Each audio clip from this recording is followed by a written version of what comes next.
कथानुसार ब्रह्मचारी व्रत का पालन करते हुए एक बार शिलाद ऋषि को भय सताने लगा कि उनकी मृत्यु के बाद उनका संपूर्ण वंश समाप्त हो जाएगा।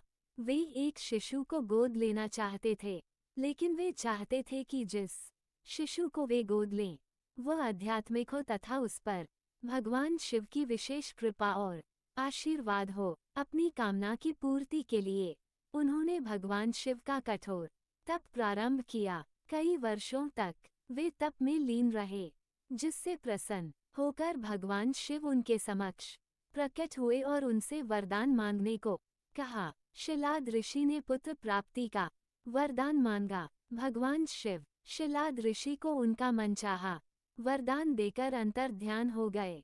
भगवान शिव के अंतर्ध्यान होने के बाद शिलाद ऋषि ने जब अपनी आंखें खोली तो उनकी गोद में एक शिशु था। उस शिशु के चेहरे पर एक अलौकिक तेज था। शिलाद ऋषि ने उसका नाम नंदी रखा और उसका पालन पोषण करने लगे। वे उससे बहुत स्नेह करते थे, किंतु नियति ने नंदी के लिए कुछ और ही लिख रखा था।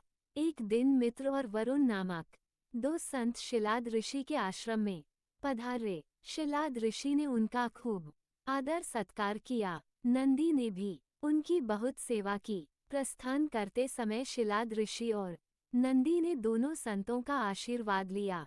संतों ने शिलाद ऋषि को दीर्घायु और खुशहाली का आशीर्वाद दिया, किंतु जब नंदी को आशीर्वाद देने की बारी आए तो उनके माथे पर चिंता की लकीरें खींच गई। शिलाद ऋषि ने ये तुरंत भांप लिया। जब वे मित्र और वरुण ऋषि को आश्रम के बाहर तक छोड़ने गए तो उनसे पूछ लिया कि उन्होंने नंदी को लंबी आयु का आशीर्वाद क्यों नहीं दिया। तब दोनों संतों ने उन्हें बताया कि नंदी अल्पायु है। ये सुनकर शिलाद ऋषि चिंताग्रस्त हो गए। नंदी ने जब पिता को चिंतित देखा तो उसका कारण पूछा। शिलाद ऋषि ने नंदी को पूरी सच्चाई बता दी। पिता की बात सुन नंदी हंसने लगे। आश्चर्यचकित पिता ने जब कारण पूछा तो नंदी बोले, पिताश्री, आपने मुझे भगवान शिव की कृपा से प्राप्त किया है। जिन पर शिवजी की कृपा होती है उन्हें कोई संकट छू नहीं सकता। ये कहकर वे पिता का आशीर्वाद प्राप्त कर भगवान शिव की तपस्या करने वन चले गए और तप करने लगे।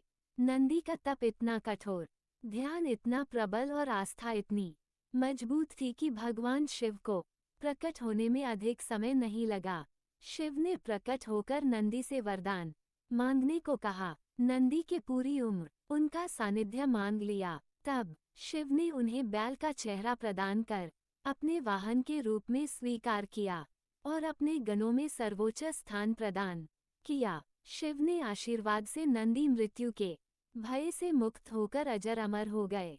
भगवान शिव ने गणों के अधिपति के रूप में नंदी का अभिषेक करवाया। इस तरह नंदी नंदीश्वर हो गए। भगवान शिव ने नंदी को वरदान दिया था कि जहाँ उनका निवास होगा वहाँ नंदी का भी निवास होगा। माना जाता है कि तब से शिव मंदिर में शिवलिंग के साथ नंदी की भी स्थापना की जाती है। नंदी पवित्रता, विवेक, बुद्धि और ज्ञान के प्रतीक हैं। उनका हर क्षण भगवान को समर्पित है। वे मनुष्य को शिक्षा देते हैं कि वे अपना हर क्षण परमात्मा की सेवा में अर्पित करें ताकि वे भगवान की कृपा के पात्र बन जाएं।